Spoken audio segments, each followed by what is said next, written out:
tunaishi duniani kwa muda mfupi sana, lakini barzakhi, baada ya kuondoka duniani tutakaa kwa muda mrefu sana. Maana hata hao wa mwanzo, baba yetu Adam na watoto wake, waliishi kwa muda mrefu tu, muda wao wamemaliza, wameondoka kwa kifo, kama ambavyo kila mmoja wetu atapatwa na kifo. Lakini wao wako barzakhi mpaka leo. Miaka mingi imepita, hailingani na muda walioishi katika hii dunia, lakini bado kiyama hakijafika, wako barzakhi.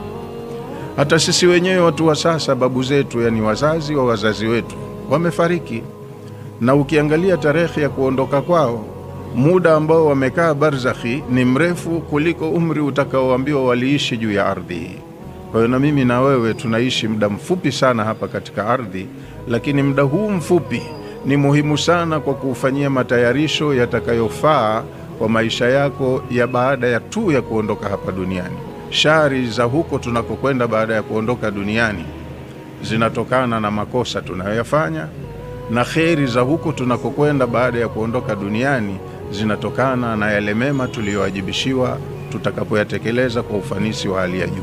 Na tuwe na bidii katika kufanya mambo ya kheri mbalimbali ambayo yatatupatia thawabu kwa Allah, alafu pia yanakuwa ni msaada kwenye hizo hatua tutakazopita baada ya kuondoka duniani, kama maisha ya kaburini, siku ya kufufuliwa, kwenye uwanja wa mahshari, kabla ya kuanza hisabu. Baada ya hisabu, kama ulifanya vyema, ndo utakuwa umefaulu kuingia kwenye maisha ya fahari ya peponi, na kama ulifanya vibaya hapa, itakuwa umejitafutia mwenyewe tiketi ya kwenda kwenye maisha magumu ya milele yasiyokuwa na mwisho.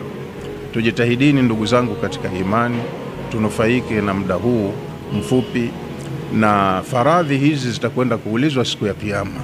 Jitahidi kila fursa inapotokezea kufanya kheri uifanye kwa ufanisi wa hali ya juu, yani kwa ikhlasi, kwa kutaka radhi ya Allah, ili kazi yako unayoifanya iwe na kiwango, thamani yake ikiwa kubwa, na malipo mbele ya mlipaji yatakuwa ni makubwa vile vile.